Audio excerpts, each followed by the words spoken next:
Hi, my name is Jens Larsen, and in this video I'm gonna show you 5 jazz licks and the simple tricks inside them that give you that jazz sound. Let's get to it. Quick plot twist here. So I actually recorded this for a big, actually huge guitar magazine to put on their website and their channel, but they wouldn't let me give you guys the PDF, so I decided to just put it on my own channel so that you guys also have the licks to work on. But I'll talk about that a little bit later as well. Let's get to those licks.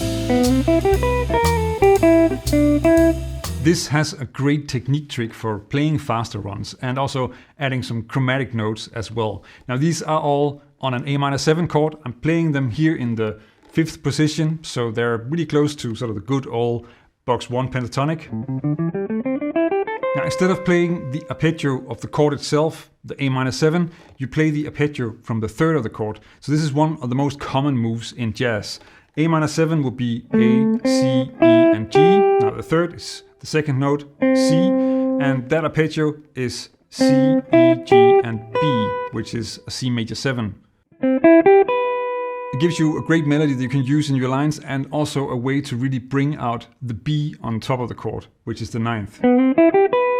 Here I'm sliding into the 1st note of the arpeggio from below, and that makes it easier to play the triplet because my right hand then has to play fewer notes and I have time to change strings. Makes it a lot easier to play that arpeggio as a triplet. Now once I hit the note of the arpeggio, then the top note of the arpeggio, the B, then of course I have that A-9 sound, but I'm also continuing with adding a chromatic passing note. So I'm going down to a B flat. And here I'm picking the B flat, and then pulling off to the note below it, the A. And that means that the crunchy note, sort of the interesting B flat, gets an accent, and the kind of boring resolution, so A, just the root, is a little bit softer because that one I'm just naturally pulling off to making it a little bit softer. Some of the other licks will also demonstrate how you kind of want to accent the funny notes in the lick. The last 2 notes are just scale notes, but notice that I don't end on the downbeat, so jazz licks have a lot of shorter notes and often end on the offbeat. Kind of makes them lighter and also rhythmically a little bit more interesting. Let's look at a lick with more chromatic notes and also sort of a sloppy sweep.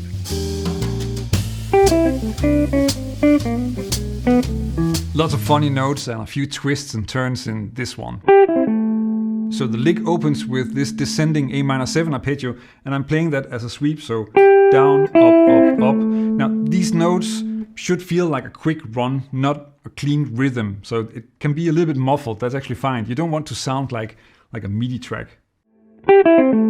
Now this leads into a short chromatic phrase. Now the last note gets an accent on the forehand. That's that syncopation that gives it a bit more life, makes it a little bit more interesting.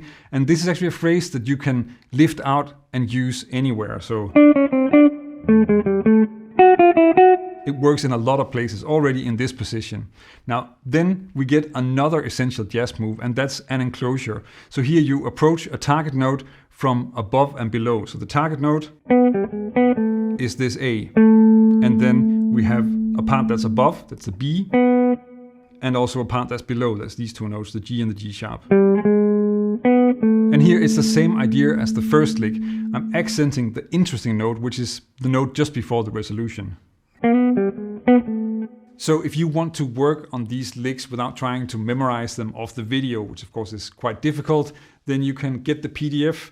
There's a link in the description so you can go through them at your own pace, maybe take bits and pieces and try to get those into your playing, because that's really how you learn these kinds of things the fastest. Let's look at a simpler version of the enclosures that also adds some interesting rhythm.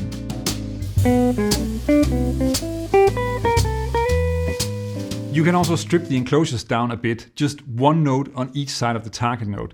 It's still a great trick. First around the A, then around the C.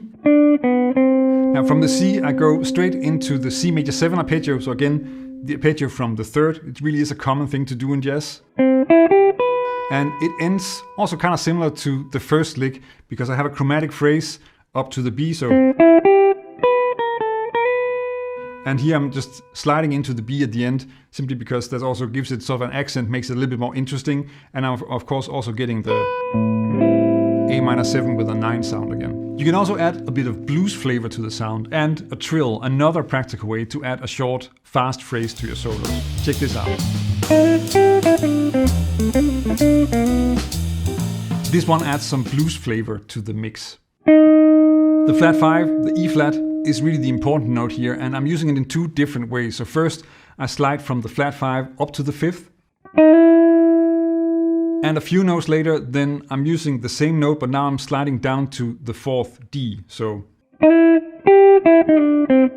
the second bar opens with a trill, which is really just a quick back and forth, in this case between C and D. And this is something I play legato, so you don't want to force this in everywhere in the scale. Really try to find the places where it's easy to play, where it sort of sits naturally in the fingers, and then focus on those. There's no need to sort of force them in there, and if you have to use other techniques, they often don't sound as well. So find the practical places and then use that, like this one. And then the final note is that B with a grace note sliding into it. Let's take a look at mixing double stops and arpeggios. That's sort of another useful jazz blues sound.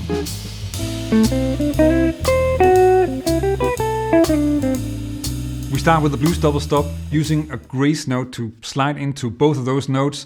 That's a great way to add a bit of dynamics to your lines and also make things just a bit more interesting. So here, the first part is of course really just A minor pentatonic all the way.